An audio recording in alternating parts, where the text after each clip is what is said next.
जैसा कि सबको पता चल ही गया होगा कि काजल लखवानी ने एक गाना लाया है, लइका ना चाहिए डिफेंडर वाला। और डिफेंडर किसके पास है सबको पता है। और डिफेंडर और टेम्पू को लेकर के काफ़ी ज़्यादा विवाद काफ़ी साल पहले हुआ था, माने काफ़ी दिन बीती है। उस पे अब जाके गाना ला रही है, मतलब ऐसा लग रहा है कि जानबूझ के काजल लखवानी के द्वारा किया गया ये काम है।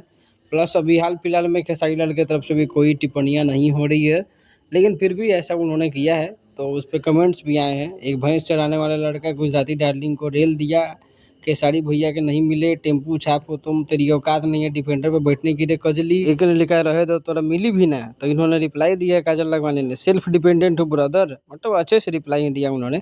खैर गाने लाए हैं तो इस पे तो अब व्यूज़ मिलेगा, फ़ायदा होगा तो साथ में नुकसान भी होगा, थोड़ा मोड़ा सुनने को भी मिलेगा। इस ट्रोलिंग के ऊपर उन्होंने एक स्टेटस भी लगाया है, लेकिन पता नहीं कैसे लिखा है उन्होंने लिखा है दूसरों के लिए जगह नाम लेने के लिए टिप्पणियाँ करते हैं, उस वक्त तो नहीं सोचते, तो अब वहाँ होती है तो अब मिर्ची लग रही है।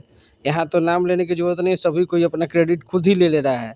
जैसे दुनिया में बस वही आदमी है, उसी के लिए मैंने ये गाना बनाया है। देखो भाई, गाना लाना भी ठीक है भाई, किसी के ऊपर गाना लाओ, नाम भी नहीं लिया, ठीक है, अच्छी बात है। लाओ, खूब व्यूज़ कमाओ, खूब छापो, लेकिन उससे जो कमेंट्स और रिप्लाई आते हैं उसका भी तो सामना आपको करना ही पड़ेगा। खैर, आप लोग अपनी राय ज़रूर दीजिएगा काजल लखवानी के ऊपर। मिलते हैं अगले वीडियो में अगले अपडेट के साथ।